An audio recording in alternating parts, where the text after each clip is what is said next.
The American military has been training with Philippine forces in the South China Sea.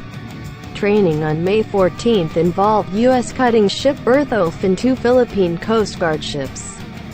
The U.S. military reported online. Military officials say this is the first time in 7 years a U.S. Coast Guard ship has visited the Philippines. Training activities include search and rescue, maritime security and law enforcement capabilities, said the Indo-Pacific Command.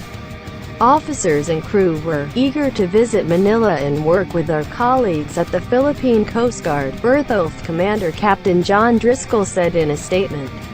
While there, the American crew also had the opportunity to learn about Philippine culture and meet local people through events held, said military officials. Driscoll told reporters during a briefing in Manila that 2 Chinese Coast Guard ships were seen in the training area.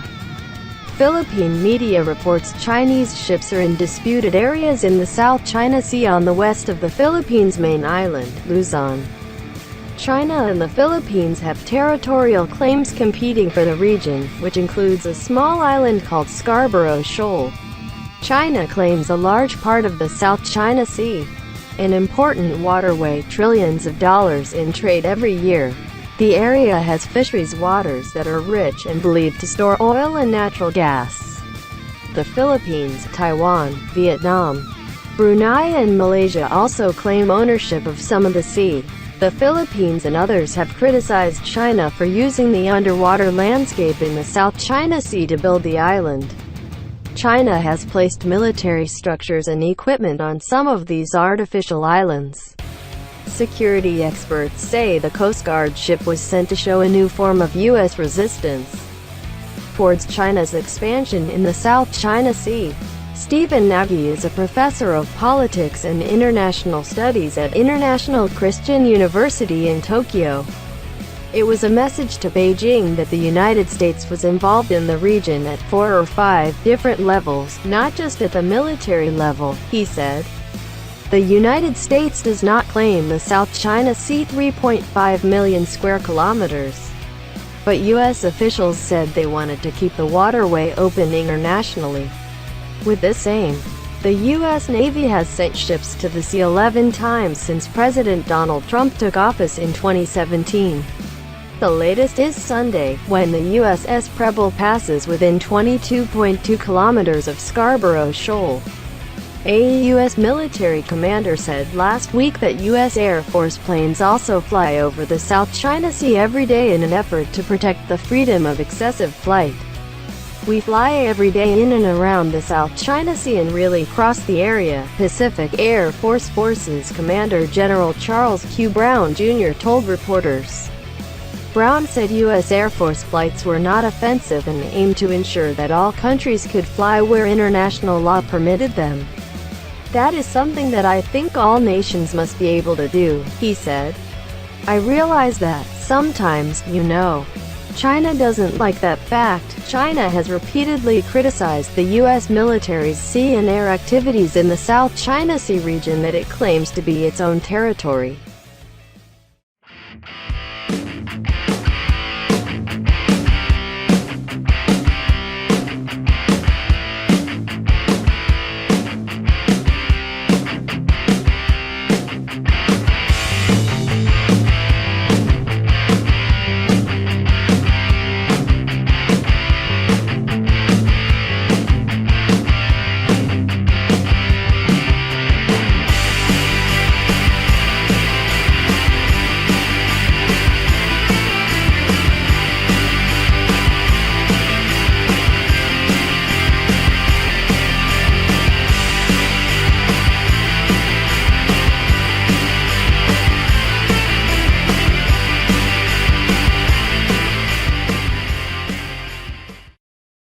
Ang pagsasanay na Amerikano ay may pagsasanay sa puwersa ng Pilipinas sa South China Sea. Ang pagsasanay noong ika-14 ng Mayo ay kasangkot sa pagputol ng barko ng US na Bertholf at 2 barkong bantay ng baybayin ng Pilipinas, ang iniulat ng militar ng US sa online. Sinabi ng mga opisyal ng militar na ito ang kauna-unahang pagkakataon sa 7 taon ng isang barko ng Coast Guard ng US na bumisita sa Pilipinas. Kasama sa mga aktibidad sa pagsasanay ang paghahanap at pagsagip, seguridad ng maritime at mga kakayahan sa pagpapatupad ng batas, sabi ng Indo-Pacific Command. Ang mga opisyal at crew ay sabik na bisitahin ang Manila at magtrabaho kasama ang aming mga kasamahan sa Philippine Coast Guard, sabi ni Bertholf Commander na si Captain John Driscoll sa isang pahayag.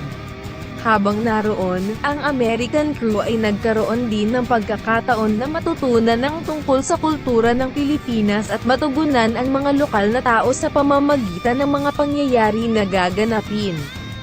Sabi ng mga opisyal ng militar, sinabi ni Driscoll sa mga reporters sa isang briefing sa Maynila na ang 2 barkong bantay ng baybayin ng China ay nakita sa lugar ng pagsasanay. Iniulat ng media sa mga barkong Chino ang mga lugar na pinagtatalunan sa dagat Timog China sa kanluran ng pangunahing isla ng Pilipinas, Luzon. Ang China at Pilipinas ay may mga claim sa teritoryo na nakikipagkumpitansya para sa rehiyon na kinabibilangan ng maliit na isla na tinatawag na Scarborough Shoal. Ipinahayag ng China ang isang malaking bahagi ng South China Sea, isang mahalagang daanan ng tubig na trillions ng dolyar sa kalakalan sa bawat taon.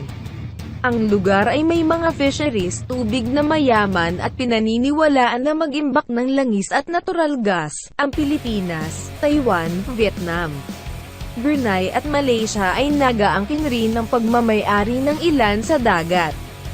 Ang Pilipinas at iba pa ay pauna sa China dahil sa paggamit ng landscape sa ilalim ng tubig sa South China Sea upang itayo ang isla.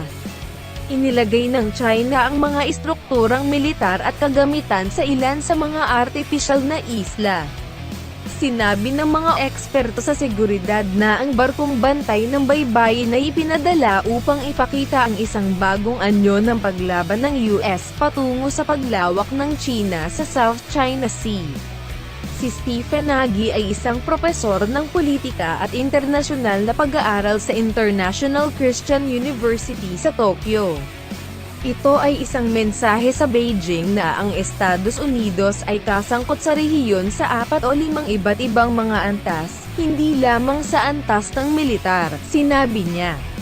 Hindi tinatanggap ng Estados Unidos ang 3.5 million square kilometers ng South China Sea, subalit sinabi ng mga opisyal ng US na gusto nilang panatilihing bukas ang daluyan ng tubig sa buong bansa. Sa layuning ito, ang US Navy ay nagpadala ng mga barko sa dagat ng 11 beses mula nang kinuha ni Pangulong Donald Trump noong 2017, ang pinakabago ay Linggo. Kapag ang USS Preble ay pumasa sa loob ng 22.2 kilometro ng Scarborough Shoal, sinabi ng isang commander ng militar ng US noong nakaraang linggo na lumilipad din ang mga eroplano ng Air Force ng US sa dagat ng South China sa pagsisikap na protektahan ng kalayaan ng labis na paglipad. Lumipad kami araw-araw sa loob at paligid ng South China Sea at talagang tumawid sa lugar, sinabi ng commander ng pangkalahatang pwersa ng pangkalahatan na si Charles Q. Brown Jr. Sinabi ni Brown na ang US Air Force flight ay hindi nakakasakit at naglalayong tiyakin na ang lahat ng mga bansa ay maaring lumipad kung saan pinahintulutan sila ng internasyonal na batas. Iyan ay isang bagay na sa tingin ko ang lahat ng mga bansa ay dapat na magagawang gawin, sinabi niya, na pagtanto ko ng paminsan-minsan, alam mo. Hindi gusto ng China ang katotohanan iyon, paulit-ulit na pinauna ng China ang mga aktibidad ng dagat at hangin sa militar ng US sa rehiyon ng South China Sea na inaangkin nito na sariling teritoryo nito.